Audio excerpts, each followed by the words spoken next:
Yvan Rufol, qu'est-ce que vous retenez de cette séquence? Je retiens déjà cette phrase qui me choque quand il dit de cette femme, elle fait son show, parce que lui aussi fait son show.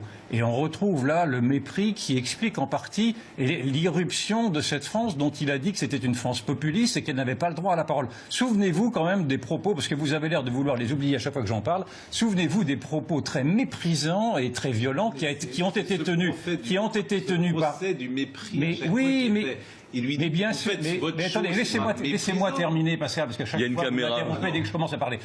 Je pense qu'il paye là le mépris qu'il a montré vis-à-vis de la colère populaire qu'il n'avait pas vu venir. Je rappelle souvent cette phrase qu'il avait tenue 6 mois avant le Gilet jaune en disant « Je ne sens pas la colère populaire ».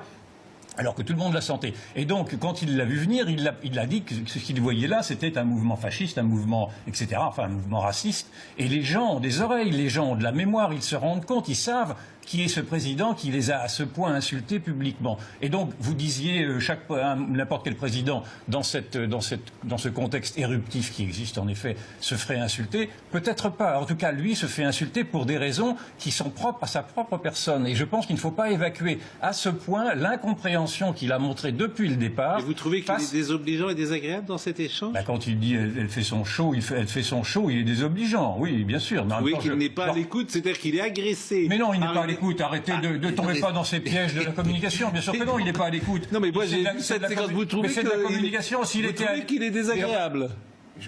Et vous trouvez qu'il est méprisant? Je trouve. Je vous pose une question. Je viens de vous répondre que oui. Oui, vous trouvez qu'il est méprisant? Les mots ont un sens et quand elle dit elle fait son show, moi je dis que cette dame parle pendant 2 minutes complètement, il ne peut pas parler.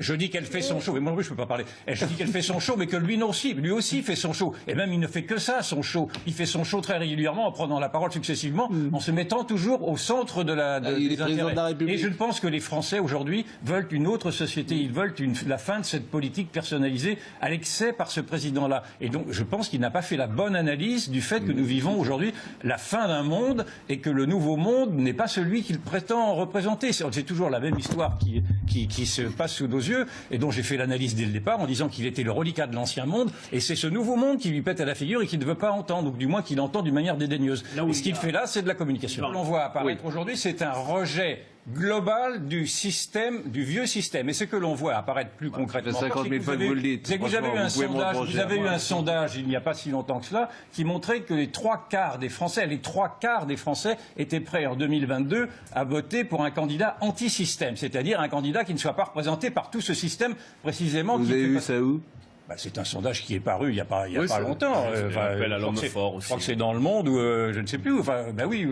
Anti-système. Oui. Les 3/4 des électeurs français sont prêts à voter en 2022 pour un candidat anti-système. C'est ce qu'ils ont fait en 2017. Cela vous dit, c'est ce qu'ils ont fait, c'est ce qu'ils ont voulu, c'est ce qu'ils ont cru faire en effet avec Macron.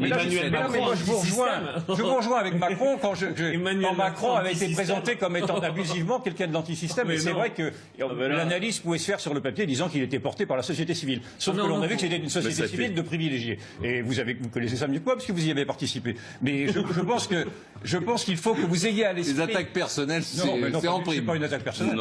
Mais je pense que vous ayez... Et donc le fait que nous sommes dans une société de rupture qui rejette... Mais vous le dites sans arrêt, vous me dites, ça fait 10 fois que vous me le dites. Sans arrêt, mais vous n'avez pas l'air de le comprendre. Mais vous aussi, j'ai compris. Attendez, je vous pose pas de question, vous avez voulu prendre la parole pour dire ça. Oui, c'est essentiel, non? Merci.